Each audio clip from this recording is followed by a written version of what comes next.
Budget जो है वो अपना पेश करने जा रही हैं और जम्मू कश्मीर की जनता को भी बहुत उम्मीदें जो हैं वो इस बजट को लेकर हैं, क्योंकि जिस तरीके से महंगाई लगातार बढ़ती जा रही है उससे किस तरीके से राहत मिलेगी, लोगों को क्या कुछ उम्मीदें हैं, उन्हीं से सीधे बात कर लेते हैं। सर, आपका नाम क्या है? मेरा नाम अयूब मलिक है जी। अयूब जी, आज बजट जो है वो देश का पेश होने जा रहा है, क्या कुछ उम्मीदें हैं इस बजट से आपको? देखो, हम तो निर्मला सीतारमण जी को ये कहना चाहते हैं भाई, जो बजट आज का बजट जो है वो गरीबों के हित में होना चाहिए। क्योंकि आप देखें जो फीसें यहाँ बच्चों की पहले 1200 से लेके तो 1500 तक फीस होती थी, आज 5-5, 6-6 हज़ार रुपया प्राइवेट स्कूलों में फ़ीस हो गई है। बच्चों का पढ़ना बड़ा मुश्किल हो गया है, तो इसलिए हम ये कहते हैं भाई लोगों को देख के ये बजट पास होना चाहिए जी। ये बताइए, आप ये बताइए कि जिस तरीके से महंगाई बढ़ रही है, घर का किचन का बजट जो है वो पूरी तरीके से गड़बड़ा गया है, तो क्या कुछ उम्मीदें आज आपको निर्मला सीतारमण से हैं? मैं फाइनेंस मिनिस्टर से यही कहना चाहता हूँ कि आज देखिए हमारी जो किचन है ना, इतनी बुरी हालत है कि हम खाना खाना बड़ा मुश्किल हो गया। आप देखिए आटा का भाव देखिए, मेरे हिसाब से 50 के करीब पहुँच गया होगा। हम लोग आप एक रोटी खाना हो उस पर भी इन्होंने टैक्स लगा रखा है। हम यही कहना सीतारमण से कहना है, फाइनेंस मिनिस्टर यही कहना चाहते हैं कि जो महंगाई है उसको कम किया जाए और जो गरीबों के हित में होना चाहिए, हम यही चाहते हैं। टैक्स की मार जो है वो देश की जनता पर पड़ रहा है, आपको क्या लगता है कि टैक्स में राहत मिलेगी, चाहे वो इनकम टैक्स स्लैब हो, जीएसटी हो? मिलनी चाहिए, क्योंकि ये लोगों का हक है। और 140 करोड़ जो पब्लिक है हिंदुस्तान की, उसकी आज नज़र है टीवी स्क्रीन पर 11 बजे बजट पेश होगा।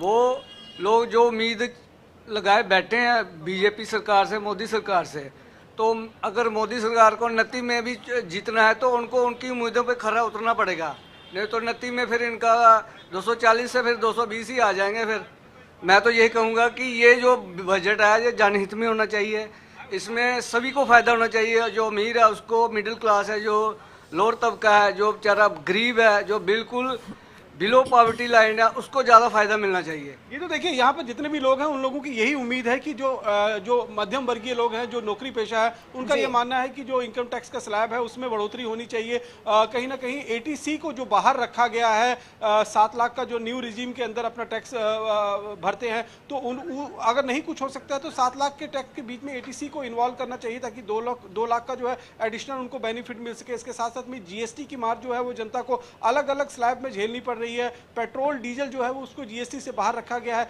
उसे जीएसटी के अंदर शामिल करने के लिए जो है वो बात की जा रही है। और सबसे बड़ी बात जो है शिक्षा और स्वास्थ्य, क्योंकि एक मध्यम वर्गीय परिवार के लिए शिक्षा और स्वास्थ्य जो है ये सेवाएं जो जब वो लेता है तो उसके सारा बजट जो है वो गड़बड़ा जाता है। तो इस पर रैशनलाइजेशन जो है वो होने की जरूरत है, इस पर कोई एक चेक लगने की जरूरत है, ताकि जिस तरीके से लगाम तोड़ ये कीमतें जो है वो बढ़ती हुई नजर आ रही हैं, चाहे दवाइयों की हो, चाहे सर्जरी की हो, चाहे स्कूल की फीसों की हो, तो उस पर जब तक लगाम नहीं लगेगी तब तक मध्यम वर्गीय को किसी तरीके की कोई राहत मिलती हुई नजर नहीं आ रही है। और इन लोगों की उम्मीद यही है कि आज जब निर्मला सीतारमण अपना 8वां बजट पेश करेंगी तो निश्चित रूप में जनता के इन बातों का ध्यान जो है वो रखा जाएगा। गीतू, बिल्कुल। और हमारे साथ हमारे संवाददाता चंचल पाल भी जुड़े हुए हैं कोलकाता से। चंचल, अगर हम बात करते हैं कोलकाता वासियों की, तो उन्हें किस तरह की उम्मीदें लग रही हैं आज के बजट से, वो क्या चाहते हैं?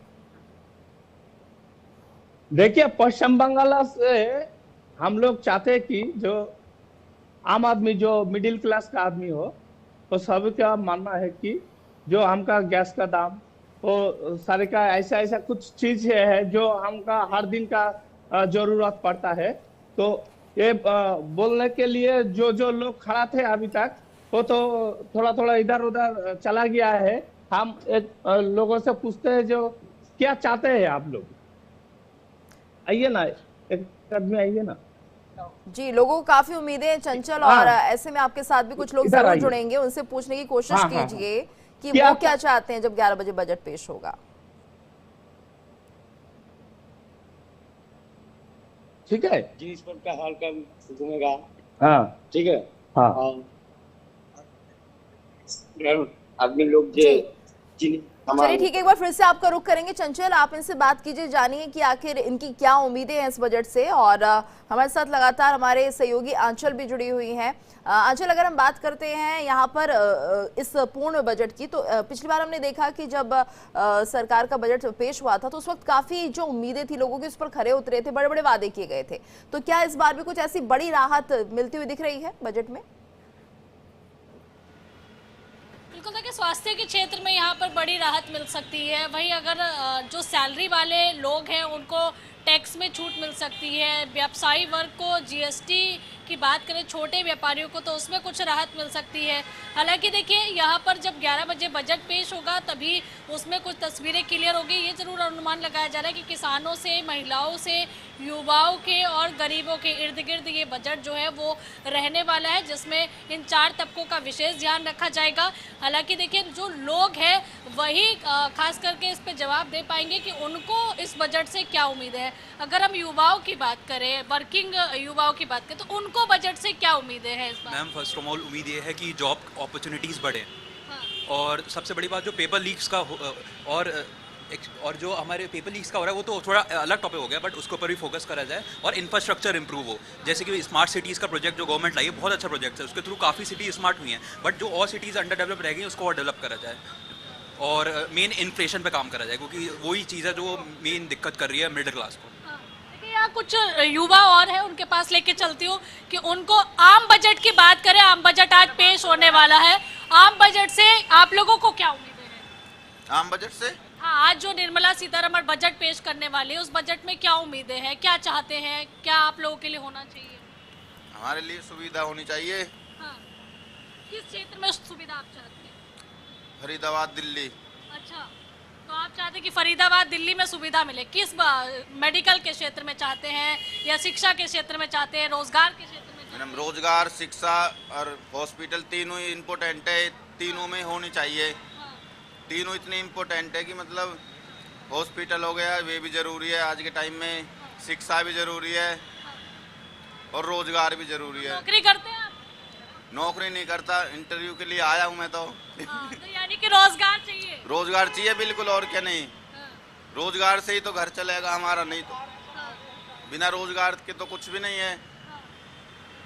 बिल्कुल, बिना रोजगार के देखिए कुछ भी नहीं है। और जैसा कि कुछ युवा वर्ग है जो कि यहाँ पर इंटरव्यू देने के लिए आए हैं और उनको ज़रूर ये उम्मीदें हैं कि सरकार इस बजट में युवाओं के लिए नौकरियों का भी प्रावधान करेगी, यानी कि ऐसे प्रावधान किए जाएंगे जिससे नौकरियों के लिए यहाँ पर रास्ते खुलते हुए नजर आए। युवाओं को तो देखिए यही उम्मीद है और घरेलू महिलाओं को अपने किचन के बजट पर उम्मीदें हैं कि भाई उनकी जो दालें महंगी हो गई हैं वो सस्ती होनी चाहिए, क्योंकि पहले लोगों का कहना है कि पहले जो दाल वगैरह मिलती थी वो 60 से 70 रुपए केजी मिलती थी, लेकिन आज 100 रुपए पार हो चुकी है। क्योंकि हमने कल बहुत सारी घरेलू महिलाओं से भी बातचीत की थी इसी बजट को लेकर कि उनको बजट से क्या उम्मीदें हैं, तो उन महिलाओं ने सीधे तौर पर ये कहा कि हमारा किचन का बजट बिगड़ रहा है और पति की आमदनी उतनी की उतनी ही है, तो ऐसे में सरकार को महंगाई पर रोक लगाने की जरूरत है। खास बिल्कुल आंचल, यानी महंगाई एक बहुत बड़ा कारण है जिसके चलते लोगों की जेब पर असर पड़ रहा है। आप सभी से हमारी ये चर्चा, ये बातचीत जारी रहेगी। फिलहाल यहाँ पर हम